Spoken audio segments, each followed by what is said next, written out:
What is your one wish or ask for everyone listening? For the person that you are today and the person you aspire to be tomorrow, to soon meet one another. And in that journey, may people understand that when they see the best version of you or the worst version of you, that they acknowledge that you are filled with good intentions and you remain a work in progress. And may they accept that as a good thing. Hello, my friends. Welcome to It's All Magic. I am your guide, your host, and your friend, Kal Heyn. And here we'll be discussing how to make your life truly feel like magic. I believe that our very existence on Earth is nothing less than a miracle, and that we all have so much potential to learn, to grow, to experience, and to create during our short time here.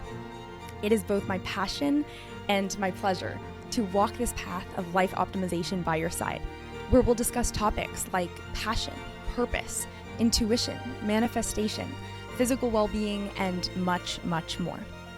I'm a yoga teacher, a meditation and breathwork facilitator, and a national board certified health and wellness coach. But more importantly, I am an eternal optimist, a lover of life, and a forever student. It is my hope that with each and every episode, you too will finally start to believe it really is all magic after all. Ready to dive in? Let's do it.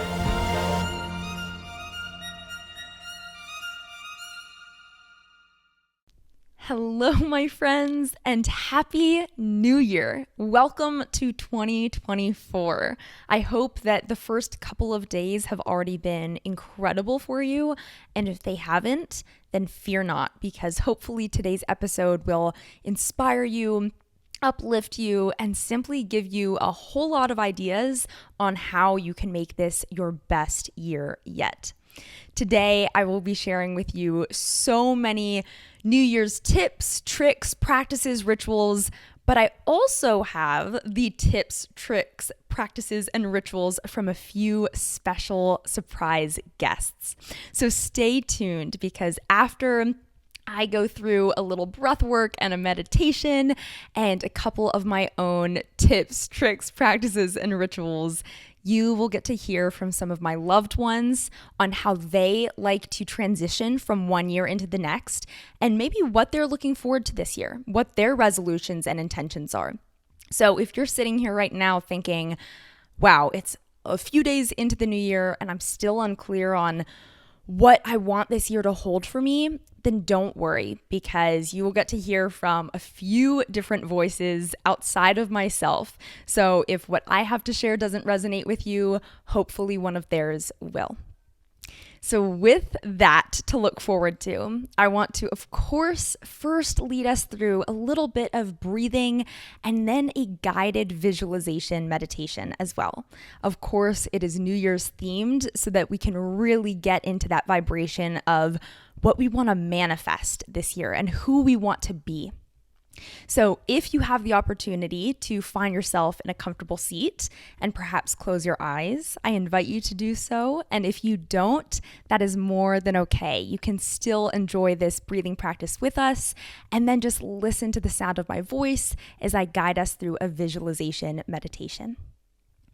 So once you're ready, once you are settled if you're sitting down, once you've closed your eyes if you have the opportunity, let's go ahead and just take one deep breath together before we do our 3 deep breaths. So breathing in through the nose, filling up all the way. Open mouth, just let this one out. Beautiful. And now continue breathing in and out normally through the nose as I explain the breathing we'll be doing. So the breathing that we'll do today is one of my favorites. It is bee's breath, or the humming breath, in which we breathe in through the nose and then we will seal our lips closed as we exhale and hum out of our mouth. So even though our mouth is closed, we are still exhaling fully. Of course, it'll exit through the nostrils, but we will be humming and making a sound with our vocal cords so that we can help to stimulate the vagus nerve and calm our nervous system. So sticking with these breaths, just to let it out. And on that next inhale, inhale deeply through the nose, filling up all the way. Seal your lips and hum it all out.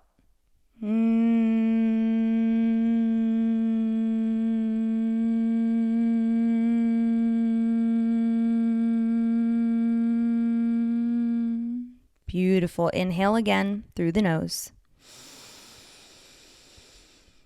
Seal your lips and hum it out.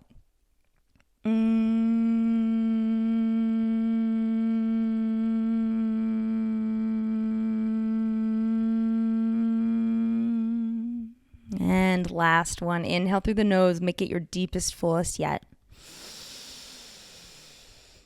And hum it all out.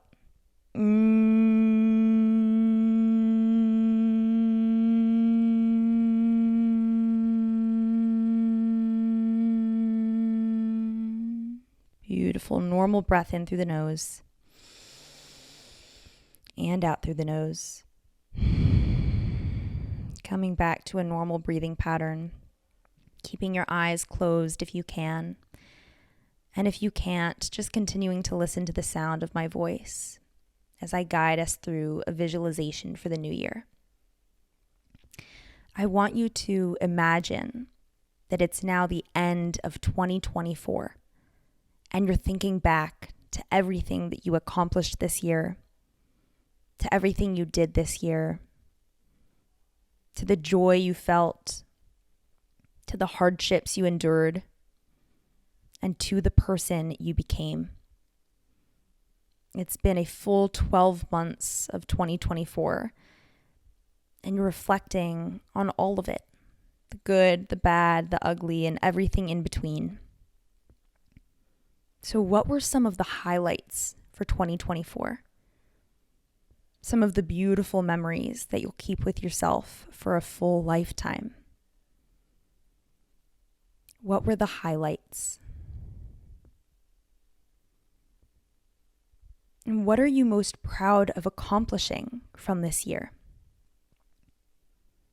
When you look back on 2024, what gives you that sense of pride from the things you did, from the accomplishments you had, from the ways in which you were recognized? What are you proudest of?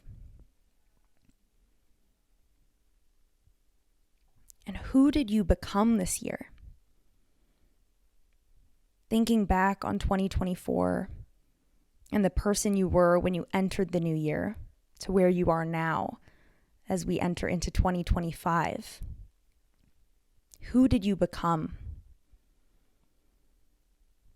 What layers did you shed? What limiting beliefs did you throw out? What trauma and triggers did you heal? And how did you find joy and balance through it all? Who did you become in 2024? And in what ways did you grow? Where in your life did you learn? Where did you change? Where did you develop and transform? In what ways do you like who you are now, even more than you did at the beginning of 2024? And lastly, if you could go back to the beginning of 2024, what would you tell yourself? What do you need to know or to do to make this one of your best years yet? What needs to change? What needs to develop or transform? What advice do you have for yourself embarking on the journey that 2024 has in store for you? What would you tell yourself so that everything you envisioned, all the accomplishments and the pride, the joy, the balance, the adventures, the highs, the lows, so that all of that can happen beautifully as it's meant to.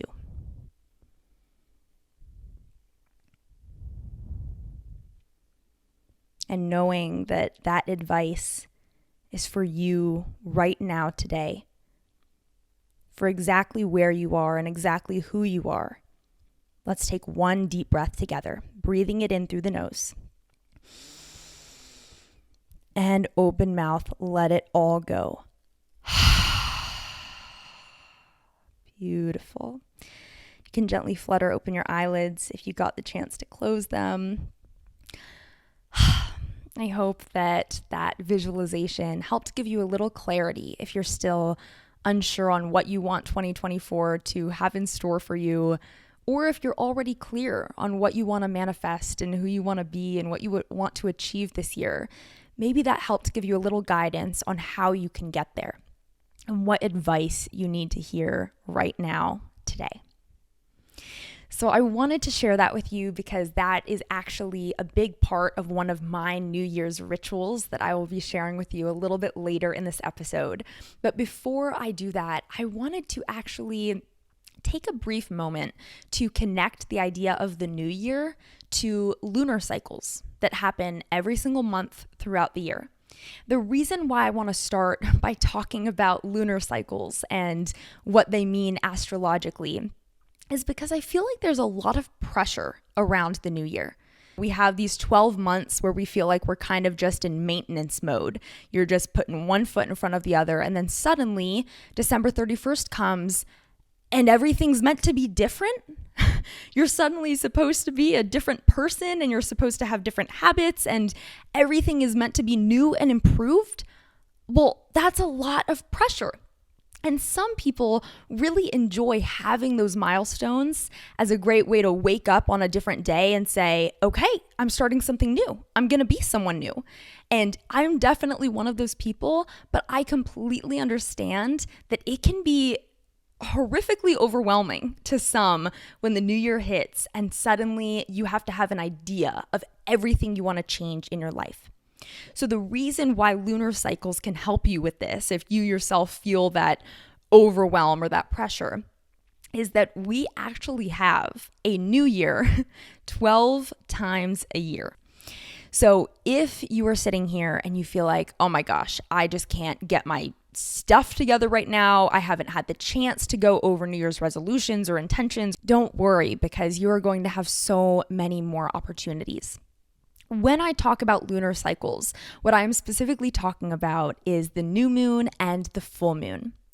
So, of course, every single month has one new moon, one full moon, sometimes more than that, depending on the length of the month. But these times of the month are so potent, so powerful, because each one grants us the opportunity to reflect on what has been and think about what we want to be. For a little bit of context and background on these parts of the lunar cycle, when I talk about the new moon is actually when the moon and the sun are on the same side of the earth. So we actually can't see the moon at that point. The moon appears to be fully blank, fully dark in the sky. And that is because that solar and lunar energy, at least symbolically, is merging into one. You know, they're not standing on their own. We actually cannot see the moon. The sun is doing its thing. The moon is actually blocking the sun's rays from shining. And so when that happens, we see the new moon as the start of something new. Because that solar energy and that lunar energy is coming together, in astrology it's called a conjunction, we actually see that as this ripe soil that is fertile for growing new seeds, setting new intentions, figuring out what you want to grow and create and achieve and manifest in your life. So the new moon is when we can set those new intentions.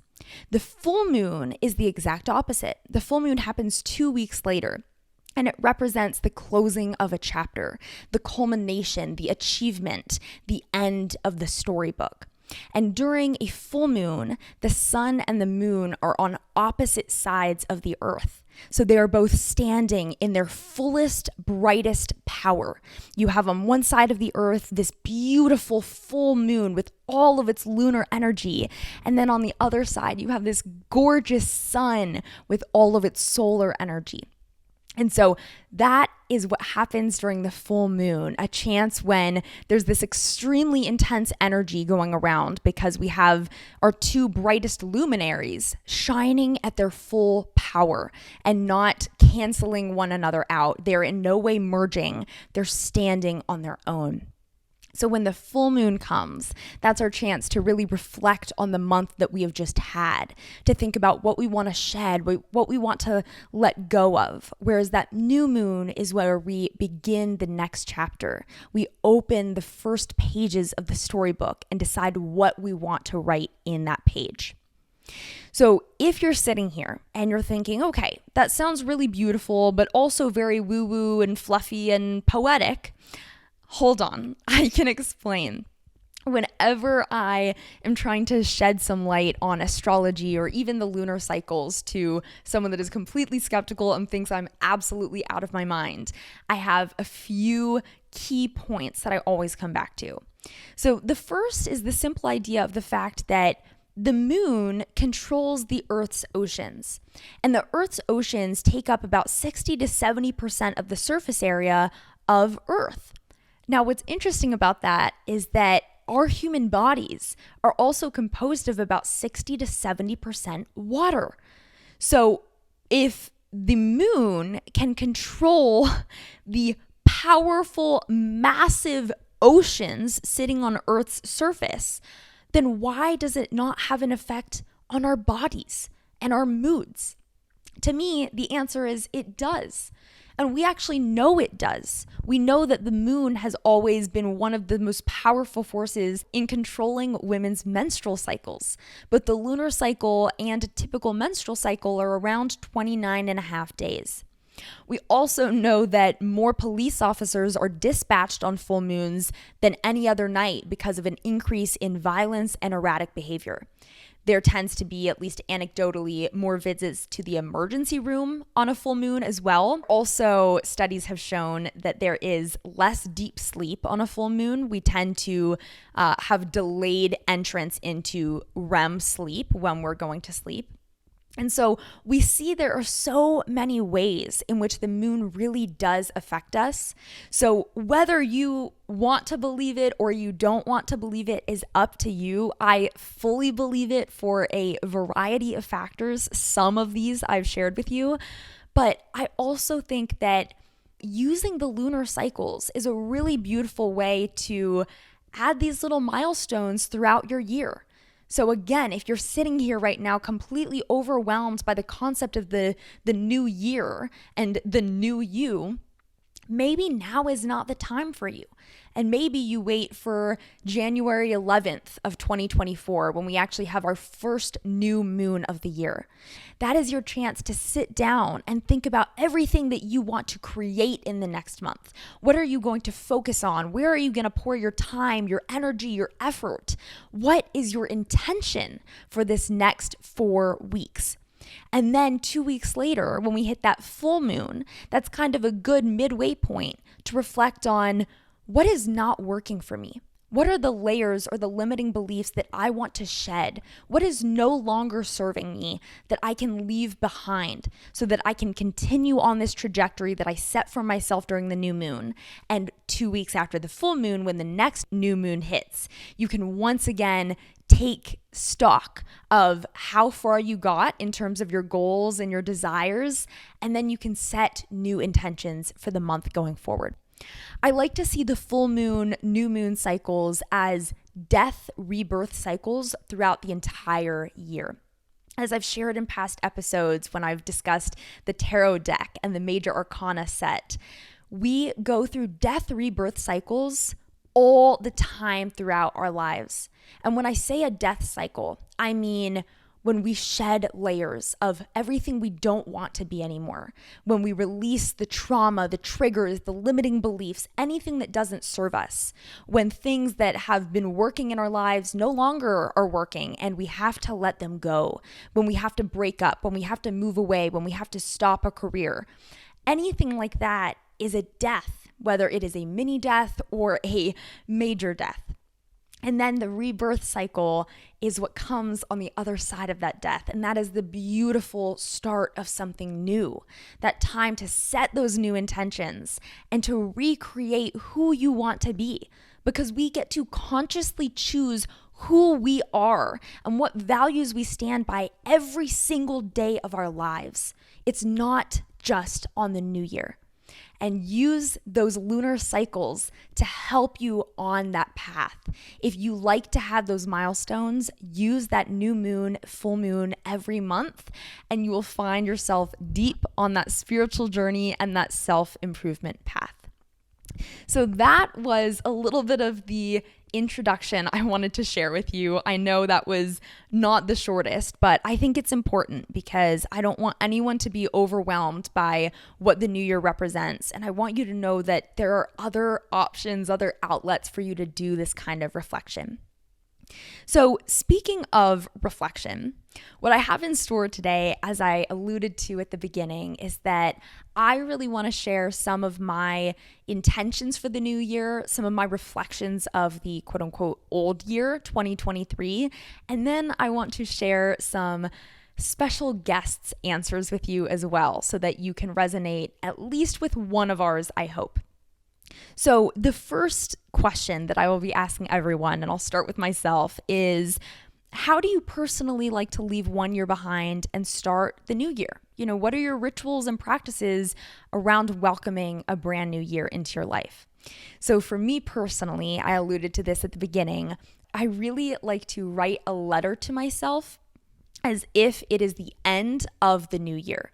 So in this case, much like our guided visualization meditation, I wrote a letter to myself this morning as if it was December 2024 and it was about to be January of 2025. I wrote that letter to myself pretending that everything I want to come true in 2024 already has. And I'm looking back, reflecting on how magical and abundant the year was, that I got to do everything I wanted to do. I served the world in the ways that I've dreamt of, and I felt so much joy and abundance the whole way through. I actually wrote out a bulleted list of everything that happened in 2024. And as I was writing it, I felt the emotions of, oh my gosh, this is exciting. I get to do all of these things. And when we actually feel as though our manifestations have already come to fruition and we feel the excitement and pride of that, our brains and our bodies don't know the difference, as I've said in past episodes, between what is real and what is imagined. So the more we can pretend to be that better version of ourselves, the one who has accomplished the things we want to accomplish, the one that does the behaviors that we want to have, the more likely we are to actually become that person. So that is my main ritual. I like to write a letter to myself as if I am myself in the future a year from now. And I also like to do a little reflection on the past year and everything it stood for me, what I learned from it, etc. So that leads me to the next question. What was 2023 the year of for you, and what did you learn? So I learned a lot about just going for it and learning to give up the limiting beliefs that we all hold on to and learning to believe something different once I've already started on the path. So even when I choose something where my limiting beliefs are kind of coming up against that thing, I have to just say, hush now, I'm not listening to you. I don't believe you anymore, and I'm gonna do it anyways. So what I learned was really just going to bat, no matter how scared I am, no matter how many voices in my head are saying you can't be successful or you can't make money that way, or, you know, you have to do it this way. This is the way everyone in society does it. And I just say, shh, shh. So I quiet those voices and I go to bat anyway. That's kind of what 2023 was for me. It was also learning to believe that if someone else can live the dream I want to live, then so can I. And there's nothing special about them that's any different than what's special about me. So it's really learning to make myself the main character of my movie again and to not play small, just to play big and then go home. So that's really what 2023 was for me. What am I leaving behind in 2023? It's a lot of what I said. It is playing small. It is buying into these limiting beliefs that I have. It is needing to put so much stress and effort into everything when sometimes you can just let things go. So all of that tight controlling and efforting, that's going to stay behind. I am done with that nonsense. 2024 will be the year of abundance and manifestation and balance, where not everything has to feel so forced and pushed and efforted, as I like to say. So when I ask myself the next question of what is your mantra, word, or intention for 2024, it's so much of what I've already said. It is truly my year of manifestation, manifesting my dream life, trying to heal limiting beliefs that I have, and really seeking a life of alignment, a life where things feel like, oh, yes, this feels right. I'm home. This was meant for me all along. That is what 2024 will be for me. And the question after that, how do you plan to do that? I am going to play big. I am going to go to bat every day of the week, even on the days where I am scared or I doubt my success when I go to bat. I'm going to say yes to the things that feel aligned and no to the things that don't. And simply put, I'm going to live my dreams. No matter if I wake up half the days of the year and think, oh my gosh, who am I kidding? I can't live that dream. BS. I can, and so can you. What is that dream, and how can you already start taking steps towards it right now? That's what I'm going to do, and I want you to come with me, whatever your unique dream is. And with that, I am going to pause here as I go to get my first special guest. I'm going to ask each of these guests some of the questions that I just answered. So questions about 2023, thoughts on 2024, and then I have a few fun rapid fire questions at the end for each of them as well. Okay, I will be back in just a moment, my friends.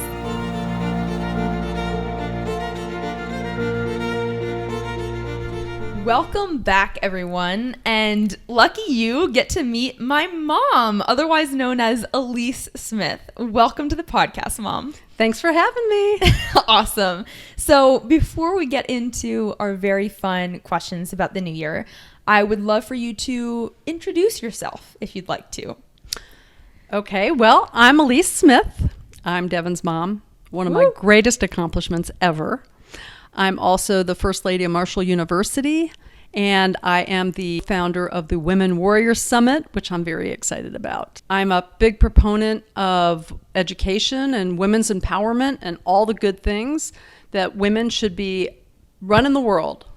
Exactly. I've talked about it a lot on the podcast, but my mom raised me in a strongly feminist household. In this house, we believe that women can and should do anything and everything. Oh, yeah. Okay, perfect. So first, kind of fun, random question before we get into New Year's stuff. For you, what makes life feel like magic? Having my girls and my family around and people that I care about, that's when life is magical. I love that. Okay, beautiful. Going into the New Year's questions. How do you personally like to leave an old year and enter into the new year? Do you have any sort of typical practice or way that you like to set your intentions or resolutions around the new year? I think I just like to think forward about what would make the next year that much better. I'm typically a pretty optimistic person, so I usually feel like my current state is pretty good. But yes, we can always improve it. And so I'm always looking forward to what would optimize my life for the next year. I like that. So it sounds like you just do some general reflection around the new year of Yes. what was this last year like and what do I want to do differently next year? Right. What do I want to keep and what don't I want to keep? Yeah. Yeah. That's the key. Okay. Yep. Perfect. So what was 2023 the year of for you and what did you learn? Well, 2023 was truly a year of working my purpose. So I had found it before, but for a lot of years, while I knew my purpose was women's empowerment, 2023 was the year when I made it happen. I had a dream of putting forth a women's summit. I never knew how I would make it happen. I had attended something like that so many years ago when Maria Shriver was the First Lady of California, and I thought, oh my gosh, I too want to host something like this, but I don't know how I'll ever do it. And then I moved to Huntington, West Virginia, and I launched with the help of a team this Women Warrior Summit, and my dream came true. It was a phenomenal day. I hosted 750 women. Well, there were a few men in there, which was cool. Yes. We love our men too. And we inspired, we empowered, we showed women how to have the courageous conversations on those difficult topics that we face at work and at home. And people left feeling really good. And even now, and it's been so many months since October 6th, I'm still getting people reaching out and telling me what a big deal it was and how much they appreciated it. And they're looking forward to the next year. So that's a biggie for me. Yeah, that's great. For anyone who didn't get to attend, it was mind-blowingly amazing. I had a whole episode about it. All of the amazingly strong women we got to hear from was so inspiring. So, quick question for you, just follow up on that. Yep. For people listening who have a big dream like that for you, but also like you, they don't really see a way of making it happen. What is your advice or your tips for them? Well, for me, I found a life coach, and she helped me think through the steps I needed to take to move my big plan forward.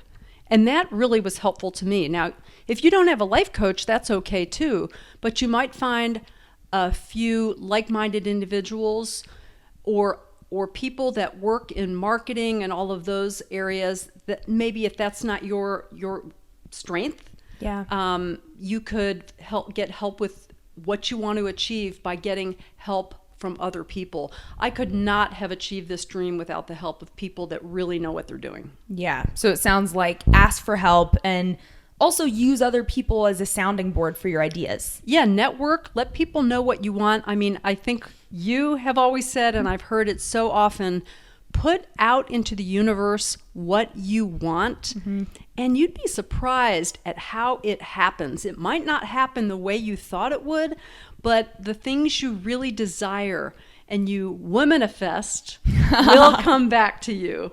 I love that, womanifest. I don't think I've used that here, but I will now. So what do you feel like you learned in 2023? I learned that I can do things I didn't think that I was capable of, which is huge. And you know, when you take those steps and you do those things, it builds your confidence and it inspires not just you to do more of those things, but it inspires those around you who are questioning whether they could do things, that they too should just go for it. I mean, you live one life. Just do the thing. Yes. It might be hard, but do the thing, and your life will improve exponentially. I love that. I was just sitting here talking about how next year I want to just go to bat every single day of the week. That's right. No matter how scared I am. And now, folks, you see where I learned it. Okay, next question. What are you leaving behind in 2023? What do you not want to bring with you into the new year? Well, I would say that a habit that I kind of got into was constantly listening to audiobooks or podcasts no matter where I was, if I had time in the car, if I was going on a long walk, whatever it was, I always had something on. And I've really reflected upon it, and I feel that it's taken away some of my focus. That if I would give myself a little more time to daydream, to just sit and think, I could become more creative, more introspective. I think I could connect dots in my life that maybe will help me solve issues that I'm dealing with. But I don't ever give my brain a chance to think about these things because I always have something happening. And I think many of us fall victim to that. It's not just with our iPhone or social media, but it's the television, it's a podcast, it's a book. It might have been better if I just actually sat down and read a book so that I give my brain a little break. So that's one of the things that I want to change for the next year. I love that one. I know a lot of people in my generation, maybe you guys do it too, but we will bring our phones into the bathroom, even if we're just peeing, and it'll be 30 seconds that we're sitting there, and yet every second available is a second to be on your phone. Hey, when I take a bath, I'm listening to a podcast. I mean, bath time could be a nice time to meditate. Exactly. Hey, now she's talking my language. I love that. Okay, beautiful. So looking forward to the new year, what is your mantra, your word, your intention, your biggest resolution for 2024? Health. Okay. Yeah, so in the last year, I guess actually the last year and a half, my health has changed a little bit. I've been in very good health for many years, and then I've had Hashimoto's, which is low thyroid, and about a year and a half ago, suddenly my thyroid swung to Graves' disease, which is too much thyroid, and I had to go off thyroid medication to get it in check. And as soon as I did that, I started putting on all this weight. I got thyroid eye disease, where one of my eyes looks a little bit different than the other, and it gets really dry and it burns, and I'm just dealing with having probably put on a good 15 pounds when I do everything that a healthy person would do. You know, I'm a plant-based eater. I work out. I'm careful about the way I live my life. I think I usually have a really good mindset.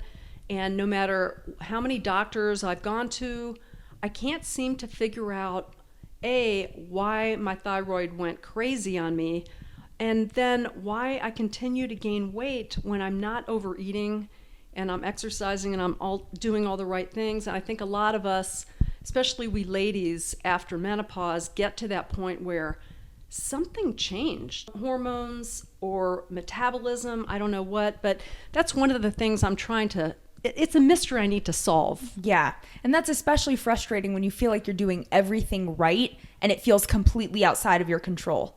Right. Because that's frustrating. It's like saying, if you do A, B, and C, you will achieve your goals. Well, sometimes it's not that simple. Yeah. And I've had to learn that in the last year. Yeah, that's a hard one. Yeah. So for people that are listening who have the same resolution or word of the year, can you share how you're going to embark on that journey, what you're going to do differently?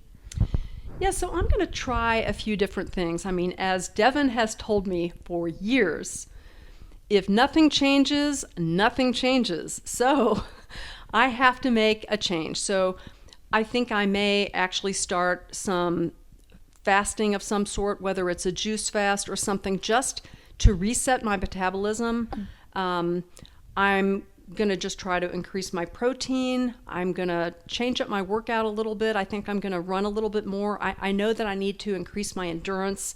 So I think adding more sprints and some running will help with that, doing a lot more stairs, that kind of thing.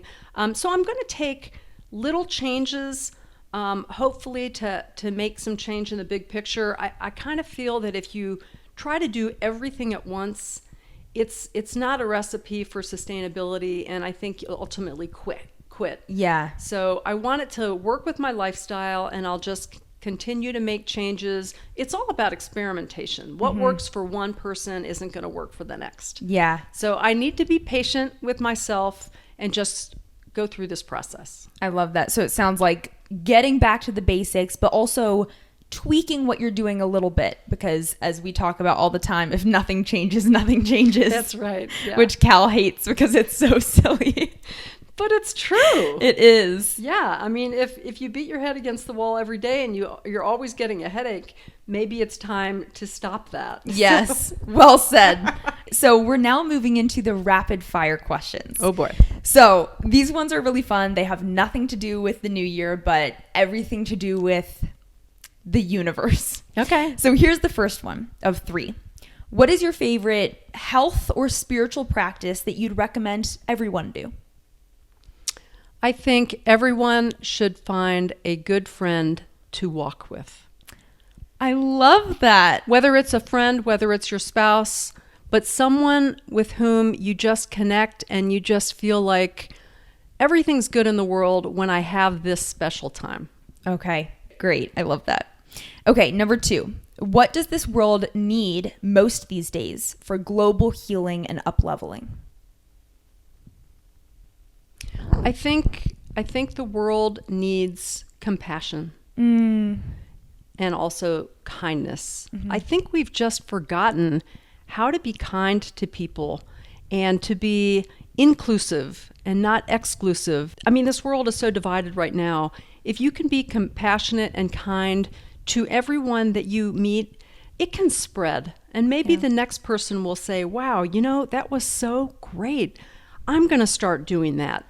That could just spread it all over the place. I think you start with your circle and you hope it builds. It's the domino effect. It's like the picture I think you showed me the other day from Facebook that shows one person in yellow, everyone else is black and white, and it says this is what happens when you're a light or when you're kind, and suddenly the yellow is spreading throughout the crowd. That's right. That's exactly it. Uh-huh. Yes. Okay. Beautiful. And then lastly, what is your one wish or ask for everyone listening to this? Well, my ask is that you continue listening to these podcasts. Well said. Because Devin is truly spreading sparkles, light, and magic. And I truly think it can be transforming to people's health, mental health, just well-being in general. And I think it just adds that light to your life. Well, thank you. And I didn't even pay you to say that. Next time I will. I'll send you a bill. Okay, great. Well, thank you for coming on. That was all I had for today because we're doing short snippets. This has been so fun. Thank you so much. Great. Well, if you're lucky, I'll have you on again. I love you, baby. Love you too. Bye-bye.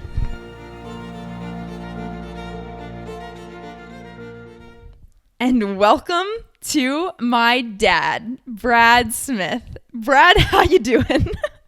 I'm doing great, Devin Rochelle. How are you doing? I hate that. So to kick this off, we have 2 options. I can either shoot the first question or we can sing a song together. Do you have a preference? We've done both, so you choose. Let's go with some Dixieland. Okay. How's the start? Do you do it? Okay. You want me to start? Yeah. I'd like to hear some funky Dixieland. Pretty mama, come and take me by the hand. By the hand, Honky tonk, take me by the hand. Pretty mama, gonna dance with your daddy all night long. Yay! Thank you. You're welcome.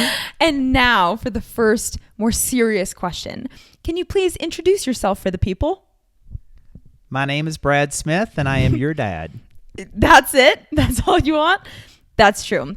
That is the greatest thing he's ever done in his life. So that's really all he needs to share here. So we'll go with that. Beautiful. It's your podcast. Okay. Moving into the first question. This is a really fun one. For you, what makes life feel like magic? Watching you and your sister and your mother achieve your dreams. Are you going to start crying? Not yet, but I'm sure I will. Okay. I love that. That's a good answer. We'll go with that one. Okay. First question about the new year.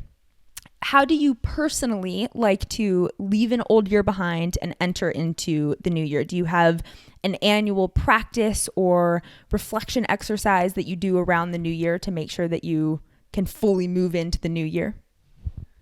I like to take the time to pause and reflect on the lessons that I learned in the year, Not so much the accomplishments, but the lessons that I could take with me as I look ahead. And so I typically do that by going on a long walk, or sometimes in the morning I practice the breathing exercises that you've taught me, and I'll reflect on those lessons. I capture them, and then I build them into my plan going forward. Okay, so do you have a few solid questions that you return to time and time again? Maybe a 3-part question set that you like to reflect on, or is it different every year? It's less about the questions that I ask and more about the feelings or the things that stand out for me that were new and different that I want to try to capture and then figure out how I internalize that as I look forward. Beautiful. I love that. So thinking about this last year, 2023, what was 2023 the year of for you, and what do you feel like you learned?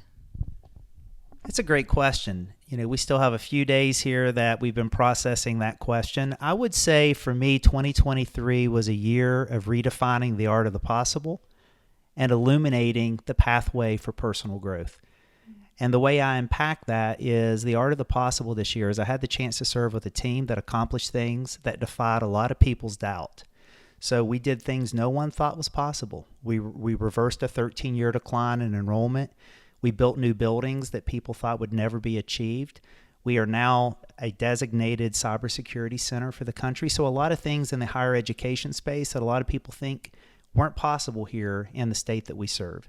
And then on the personal growth and development, it was amazing for me to see your mother find her personal purpose and true north with the Women Warrior Summit, to see her aspire to a higher level as the First Lady, to see your sister really find her groove as a prosecutor, and obviously to see you and Kal rediscover your personal true north with your health and wellness program and the things that you're now doing. So it was just an amazing year for me. Yeah, absolutely. And for a little context for the people, Brad, my dad, is also president of Marshall University here in Huntington, West Virginia. So I do think that's helpful context because you're talking about changing this 13-year decline in enrollment, and there might be some question marks out there.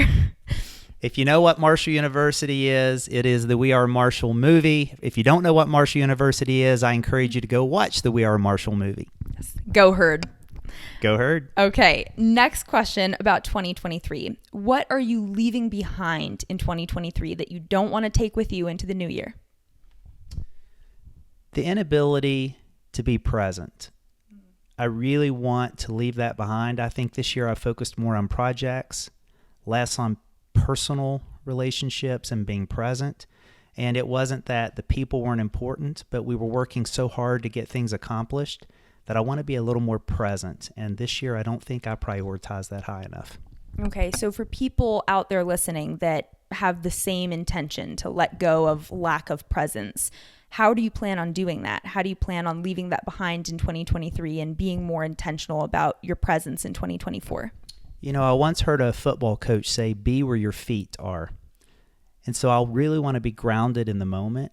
I want to find joy in the moment. I want to find inspiration or a lesson learned or something that I'm walking away with that I've learned in that particular situation. That's really what I want to do in 2024. I feel like in 2023, I was so focused on the next step, the next thing we had to get done, that I really wasn't as grounded in the present. I love that. I also heard recently about something that could be helpful. I heard about something called a phone box that you can purchase on Amazon or Etsy. And then when you get home from work, you place your phone in the phone box and then it's off limits and you have to be fully present. Now, girl, I go through a lot of shaking and withdrawals if I did that. I know. I can give it a shot, but I'm not sure the phone box will have a strong enough lock for me. Oh, great. Okay. That'll be 2025. There we go. I'll work up to it. Okay, perfect. So leaving 2023 behind, moving into the new year, what is your word, mantra, motto, intention, resolution for 2024? Joy.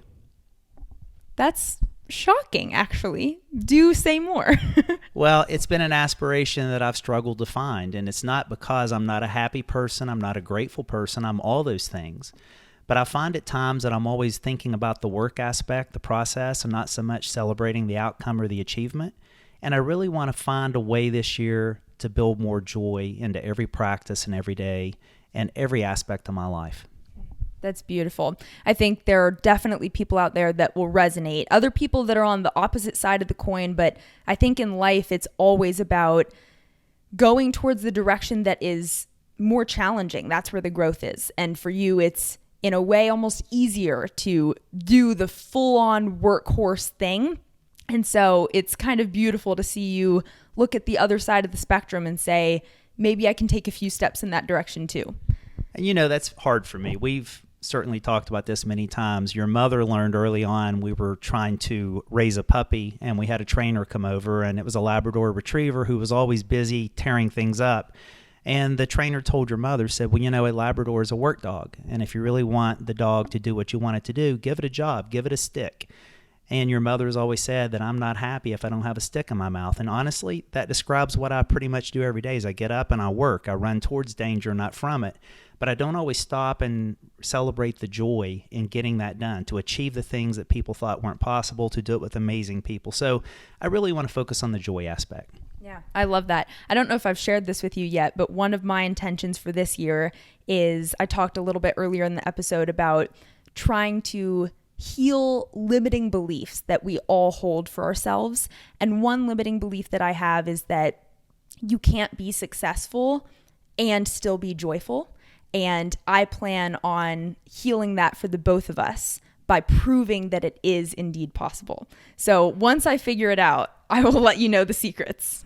And one of my limiting beliefs is that it's selfish for me to think about joy for myself. I really love seeing joy in others, you and your sister and your mother and the people that I get to serve with. But anytime I feel joy, I feel like I'm doing the wrong thing. I need to be giving joy to others. And so I have to realize that I also have to build that in for myself. Absolutely. And I actually think that joy is one of our greatest gifts to the world. I mean, if you think about what Mahatma Gandhi said, be the change you want to see in the world. I want to see a more joyful world. We can be many things in this world, but joyful and abundant and kind and compassionate, that's sometimes lacking. And so I think the more we aim to be what we wish to see all around us, the more beautiful the world will be. That's why everyone loves to be around you, Devin. You bring joy to everyone's life. You're unicorns and rainbows. And so when I surround myself with you, you bring joy into my world. Great. And that's why this podcast is called It's All Magic. I love it. So to round out the New Year's questions before our rapid fire questions, going back to this intention of being more joyful and being more present, for those listening that might have a similar resolution or intention for the new year, how exactly do you plan on doing that? I believe it starts with being intentional, and I have once again introduced breathwork into my morning workout. For those who don't know, I am a 7-day-a-week workout, 5:30 in the morning. I think you heard that a few podcasts ago as Devin was talking about some of the things she's gone through in her journey. And you taught me breathwork several years ago, and it was transformative. And so I have started to do that again, because by doing that, I can set my intention for the day, and I can remind myself at the moment, really look for that thing which lights me up in this particular moment. And sometimes it's a lesson learned. Sometimes it is something that I'm feeling, and I really want to capture that and be intentional about it. I love that. So it seems like your intention or your word for 2024 is also intention, which is great. Intention and joy. Yes. Joy, presence, intention. I love it. Well, keep me updated. Let me know how it's going, and I'll relay it to the people. Sounds good. Count me in. Yes. So rapid fire questions. We have 3 to finish off. They have nothing to do with the new year, but everything to do with life in the world and all good things. Okay. Are you ready? Yes. Okay. Number 1. What is your favorite health or spiritual practice that you would recommend everyone do? Breathwork. Okay. Absolutely. In fact, I've had many people asking me now, how do I remain so balanced in the moment? I don't show that emotion when people are triggered and they lose control of themselves. And it really has been breathwork. It teaches me in the moment to get control of my body. As you said, to get out of that fight or flight, to actually exhale twice as long as I'm inhaling. And you can do that silently in the moment. People don't recognize it, but it really helps you remain composed and be the best version of you want to be. And so that is something I would pass along to everyone. Yeah, that's great. I think I might have said this in a past podcast, but one of the first times I ever learned about the power of breath was long before I ever heard about breath work. I was 16 years old sitting in my Spanish class about to give a presentation, and I realized, oh my gosh, I'm exhaling longer, and that's helping. So I'm glad that helps you before your board meetings and your presentations and your speeches galore. That's nice to hear.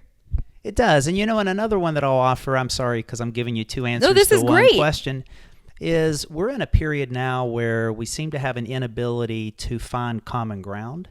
And so in that moment, I try to remind myself and ask myself, where am I wrong and they are right? How do I actually put myself in their shoes, look at the facts from their perspective, check my own disbeliefs, my own reactions, and try to understand their perspective first? As they often say, seek to understand before seeking to be understood. Yes, absolutely. And I have heard that many times and since shared it many times. So thank you for your wisdom. Well, that leads me beautifully into the second question, which is, what does this world need most these days for global healing and up-leveling? Civil discourse.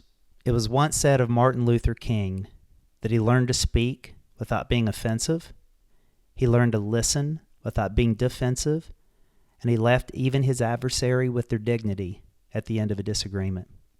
We have to learn to do that again as a society. I feel like a combination of social media, which is not information, it's affirmation.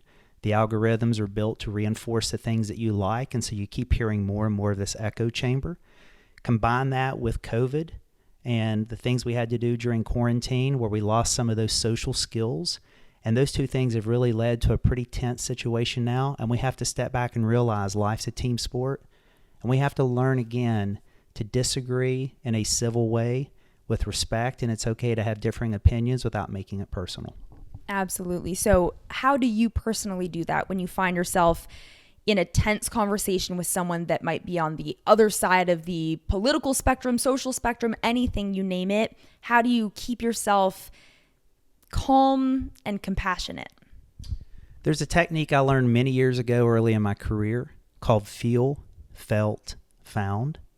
The first thing you do is you affirm that person's perspective. I understand how you feel. And then you say, by the way, others have felt the way you feel. So it lets them know they're not alone, they're not isolated.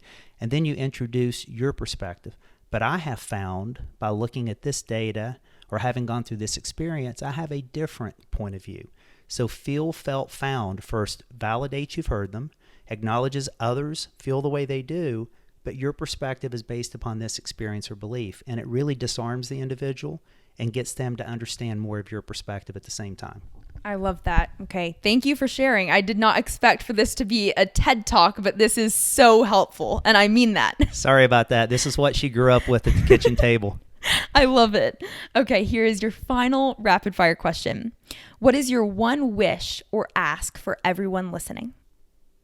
For the person that you are today and the person you aspire to be tomorrow, to soon meet one another. And in that journey, may people understand that when they see the best version of you or the worst version of you, that they acknowledge that you are filled with good intentions and you remain a work in progress. And may they accept that as a good thing. Gorgeous. We'll end it there. And on that note, it really is all magic, isn't it? It is all magic, sister. Well, thank you for coming on, Dad. I appreciate it. Thanks for having me, sweetie. I love you. Okay, love you too. Bye, everyone. Do you want to do your tongue twister? Mm-hmm. Tongue twister, please. Oh, hi, I'm that guy. Built so fly in a silk bow tie. Don't know why I'm built so fly, but I am no lie. Oh my. Rolled by in a low red huffy, sitting on the peg, shell toes puffy, cuff rolled up to my calf, clasped at the ass, battered the swag like Buffy. Gotta be the one to bite the bullet. I'm a sinner, but I bet I could have been a better man. I want to be zen, but I go sipping on some medicine instead of meditating, but I get it when I can. I don't want to wind up in the gutter with a bottle of malt liquor bitter because I never got the call telling me that it's all figured out. I'm sick of doubt, but I'm staring at the wall. Part of me was hoping to be caught up in the moment and be open to the good of the God of me, but I got a lobotomy and I get that I become a bit of an oddity when somebody gets offended by the thought of me. Who is that boy? How does he rap so good? I don't know how that pale kid raps so good. Wait, were those actually the lyrics at the end? Or was that your thing? This is from 8th grade. I don't know if this is going anywhere, but that was from 8th grade that I learned that. Oh, this is definitely staying in. And folks, now you know why I love him. Because of his rapping skills that are so shocking even now when I hear them. Love that first line. It was literally love at first line. Is this the episode now, or are we... Oh, yeah, we're in it. Okay. That was it. Okay. Actually, your segment's done. I mumbled a lot of that. Like that, been cleaner, but No, that was perfect. the next episode it'll be better. Amazing. Well, welcome back. How Thank do you you. feel about being back on the podcast? I feel surprisingly just as nervous as the first time. Yeah. Yeah, but I it's feel like fun. I feel like maybe less time to warm up and we can just jump right in. Unlike last time, we had to warm up and do that numbers game a little bit. But Absolutely. Well, that rap was your warm up. Yeah. So now you're in it. yeah, So the question that I've been asking everyone, just to kick it off, simple one. Want to introduce yourself to the people? yeah. My name is Kal. I don't know if I really need that much introduction on your Yeah. podcast, but I'm your husband. Wait, what? Um, Yeah, he is. I am going on this crazy life journey with you of quitting our corporate jobs and moving abroad. You kind of strung me along, but also I was doing some writing and just to like reflect on the year, and I realized, I mean, I knew this the whole time, that I am just as guilty of that plan as you are. It's not just you. Thank goodness. And I think that's about it. You'll That's a learn great more throughout the introduction. episode. Yeah. Okay. Yeah. Perfect. Thank you. Okay. Another quick fun one to Yeah. kick us off Yeah. before the New Year's questions. For you, what makes life feel like magic? For me, what makes life feel like magic is that each of us have something like a soul, something inside of us guiding us and telling us how to move along our pathways, and everybody's different. I think what makes life magic to me is how different everybody is, and everybody has their own path and strengths. And when a person follows their path and strengths, they can go to do amazing things. It could be anything from somebody whose path or strength is in the corporate world. I'm thinking of your dad, like his strengths, his path was just in the corporate world, and he is doing amazing things. It could be somebody like an artist who is just genuinely and authentically being themselves in every moment and not afraid to be themselves no matter what. And at first they're labeled as weird or outcast, and then they find their groove and just become world-renowned artists. Or maybe not world-renowned, but they still, even if they're doing their own thing, I think they'll still love whatever they're doing. I love that. What's so interesting about your answer is that your answer, along with my parents, were all so connected to your personality and your values. Like my mom talked about, being surrounded by friends and joy and all of that. Yeah. And she's a Sagittarius. She's a lover of fun and adventure. And then dad was all about, watching those around him thrive and shine. And that's so in line with his Aries sun, Taurus rising. He's all about, the people and the family. And then you, as a Gemini, Leo rising, all about originality and authenticity and self-expression. Yeah. I love that. Yeah, thank you. I'm That's glad great. I was able to come up with an answer. You got me worried for a second. Yes. No, Caught that me was off great. guard. That was great. Okay. Are you ready Okay. to move into the New Year's questions? Yeah. Okay. Let's do it. Beautiful. So, first question, kind of for context. How do you personally like to move out of one year and enter into the new year? Do you have kind of an annual reflection practice, a way you like to think through it so that you feel ready to enter into the next year? I think I've probably picked this up from you, that I like to journal and reflect on, I know you do this whole thing where you'll go through your full year and try to remember everything you did, which is daunting. Terrible, wouldn't recommend. It takes the full New Year's Eve. But I just, while I was upstairs today, I was spending some time journaling and looking back on the year in the context of our big plans. And it helps to put this upcoming year into context. And I won't go too much into this right now, but I feel like it also kind of helps me simplify what my New Year's resolution is. It puts everything into a story, and it gives me more of an idea of what really matters for my New Year's resolution, as opposed to what's something arbitrary that I might stick to, I might not stick to. I love that. I do feel like when you journal, it helps you get clarity on the general themes that are kind of running through your story. I feel like you can better connect the dots and the points between chapters in your book, if you will. Yeah. But for me, that I don't like writing. At least I say that I don't like writing. Despises. I've always had this block against writing, but I find that when I'm really like emotionally pent up, or there's just been like a lot of emotions in my life, I can finally write. So there have been like 5 occasions in my life that I can count that I've written something that I was excited to write and that I was in flow writing. But most of the times journaling doesn't do it for me. But I think this New Year's for sure, journaling is really helpful. I love that. Well, I'm glad you did some on your own, but that doesn't mean we're done together. We Okay. have so much more couples journaling. Yeah, we He's still in- have 3 days, I think, until the new year. He's in for a treat. Uh-huh. Okay, beautiful. So looking back at this old year, or I guess the year that we're still in as we record this, what was 2023 the year of for you, and what did you learn this year? 2023 was, I would say, the year of existential crisis. That's Did you see that? every year. Did you see that? Well, okay, fine. Yes. This one was the year of both of our quarter life crisis. The beginning of this year, I remember as early as February, but it could have been even earlier. You started talking about feeling ennui, this sense of restlessness and being dissatisfied. Yeah. And I remember pretty soon after, I went through one of my regular waves of thinking like, am I on the right path? And this time I felt like the answer might not be as gray. Usually the answers are like, yeah, sometimes I'm on my path, sometimes I'm not. This Yeah. time I really had this realization of, I'm 27 years old. I'm in my late 20s, and I'm not on a path that I want to be on. I'm not on a path that I'm interested in growing on, and I'm not on a path that is making an impact in the world that I want to, like, in a way that I want to help. Yeah. Yeah. Yeah. I love that. You're very eloquent today. I'm Today? loving your answers. Yes. No, you are many times, but I'm enjoying your answers. Thank you. I just want to let Thank you know. Yeah. So what do you feel like you learned this year? This year, well, maybe learned in a different way.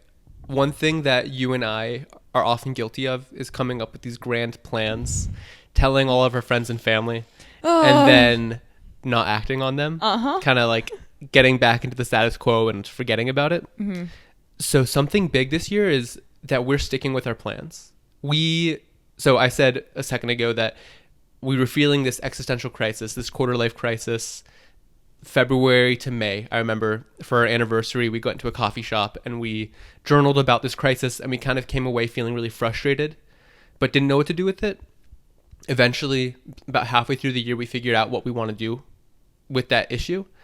And now we're actually working on it. It's been 6 months later, and we still have our goal to travel abroad, put our jobs. So that's something that I've learned, I think. Yeah. I love that. Yeah. I also love that when we had dinner with one of our dear friends, Elkie, we had told her the first time about our plans to leave our jobs and travel the world. And then the second time she immediately said, so is that still your plan? We're like, yeah, of course. And she was like, it's not a stupid question. Right.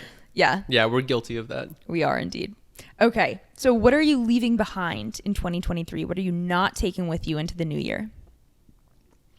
What I want to leave behind is, there's 2 things that come to mind. Okay. One is the opposite of joy. One thing I Okay. want to bring into the new year is I want to work a lot more on being joyful. Okay. That was something that was really big in our lives a couple months ago. And I feel like it kind of faded to the back burner. And I'm realizing I'm just not prioritizing joy as much as I was during that time. And I think it's so essential to find your joy and follow that. So I want to bring that back in. So leaving behind, I'll leave behind whatever the opposite of that is. And the other thing that I want to leave behind, I guess it's kind of obvious in this case, is this life of convention, this life that has been laid out before me since elementary school, where I always knew what I was going to do.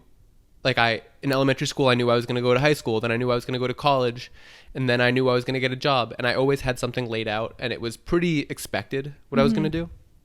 So I'm leaving that behind and stepping into the unknown. This is the first time I am going to be doing, both of us are going to be doing anything where we don't know what's next. I don't have a job lined up in Thailand.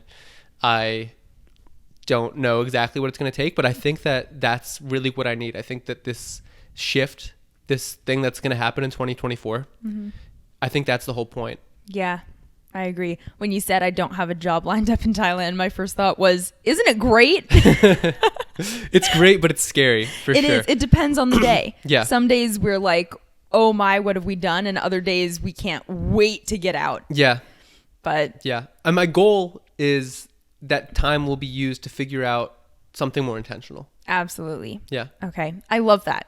So moving into the new year now, Okay. what is your mantra, word, resolution, intention for 2024? Any form you want it to take. Well, so, okay. The easy answer is joy. Okay. But I kind of feel like that's not personal. That's like everybody's working on being more positive, or at least in my circle, it feels like everybody's working on being more positive. So I feel like that's kind of a boring answer. Okay. Something that we've talked a lot about off camera is masculinity and the traits that are usually associated with masculinity. There are dark sides of masculinity, but then there are also a lot of valuable traits. Yes. And I feel in my life that there are some traits that I would like to work on. So, for example, one of these is sticking to a plan. So we've done that pretty well. Yeah. I think part of that is not talking about a plan before it's really like, before you actually have put some thought into it. Yeah. So that's something that we've gotten a little bit better at. But another masculine trait that I would like to be a little bit better at this upcoming year is stability, consistency. Because I go through a lot of different moods throughout the week. Yes. If I'm feeling inspired, I'm in an amazing high mood where I'm constantly researching what we should be doing and making plans. If I am feeling bored or restless, I'm pretty grumpy. And so that's definitely something that I want to work on. I don't really know how. I like the idea of having a word because it becomes your mantra, Yeah. but I don't know what the practical steps are to improve that.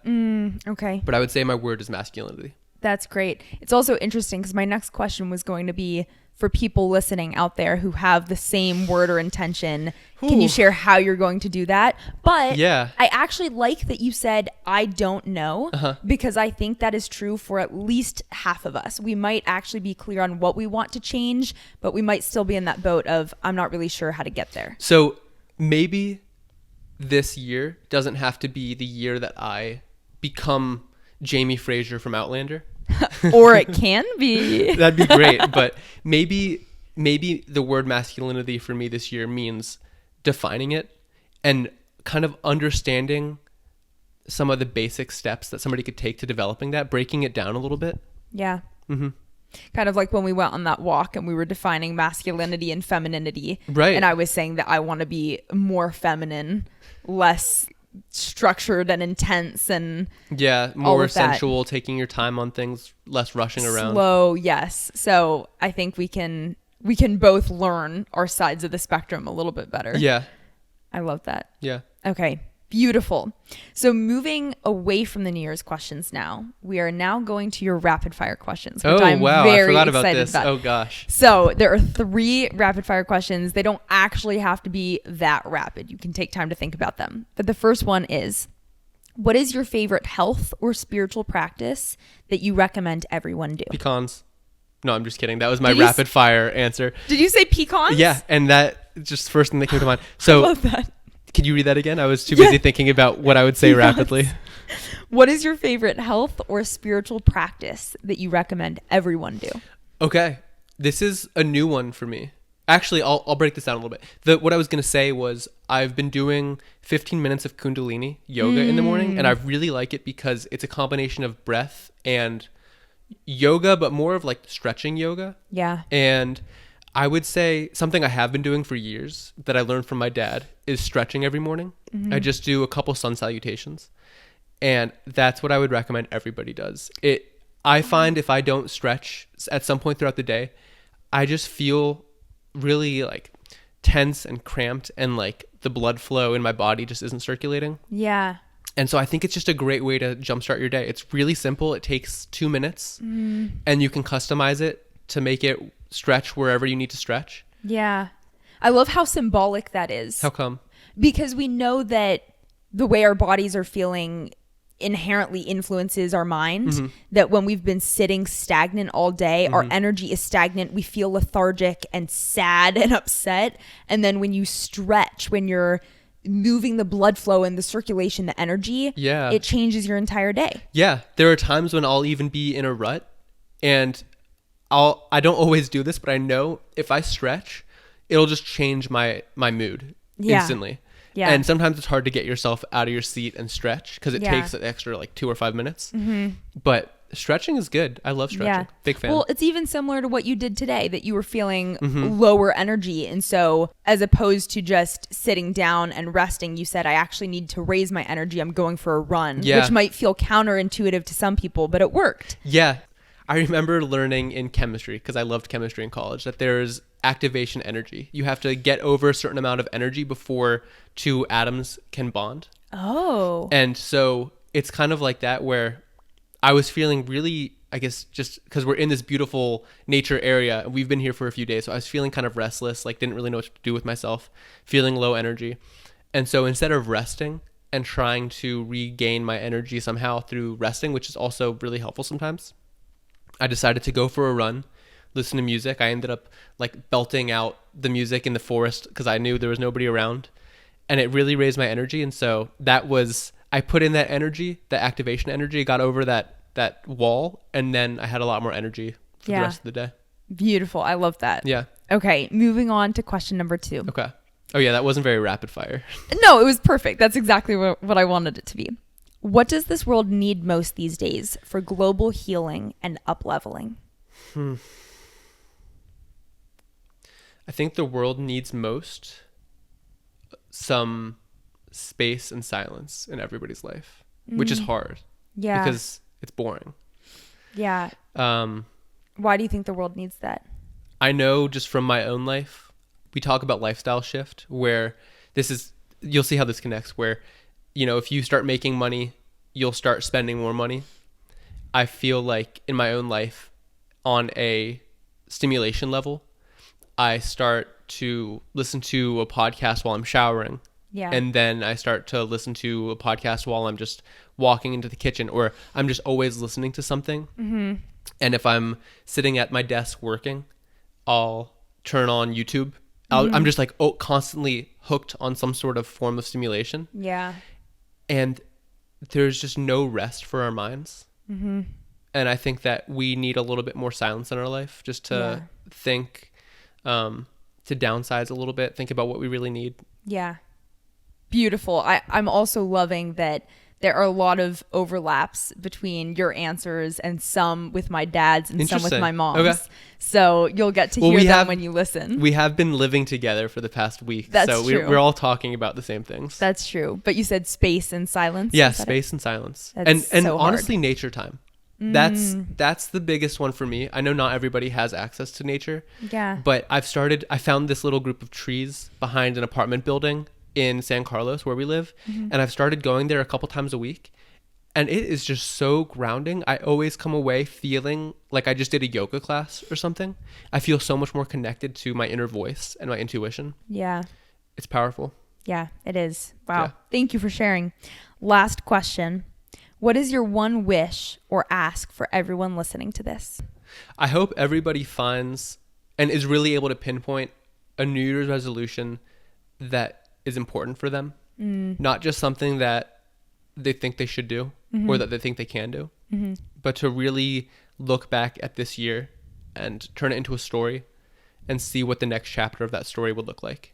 I love that. You heard it from the man himself, the man, the myth, the legend, Kal Heyn. My husband, I love you. Love you too. Okay, bye. Bye. Okay, everyone, that is it for today. I hope that you took a couple nuggets of wisdom or bits of inspiration and sparkle from my mom, dad, and husband. I personally had a fantastic time talking to them. And I feel like my biggest takeaway is just that, as I've said before, we're all so much more similar than we are different. Even though they had some different answers on some of the questions, the general themes are always the same. We all yearn for peace and joy and balance in our lives. And even though we all might go about it in different ways and prioritize different values at different times in our life, remember, we are all so much more similar than we are different. And I think that's the magic of humanity. So with this, I will wrap up today's episode. But if you enjoyed, please rate and review everywhere you find your podcasts. Or if you feel that a family member or friend might enjoy this episode, please do share it with them. You can share it with them via message, email, Instagram, TikTok, anywhere you find your podcasts. And I hope that it makes their day as much as it hopefully made yours. And for now, I will close out. I cannot wait to see you all again next week. All right, my friends. Bye for now.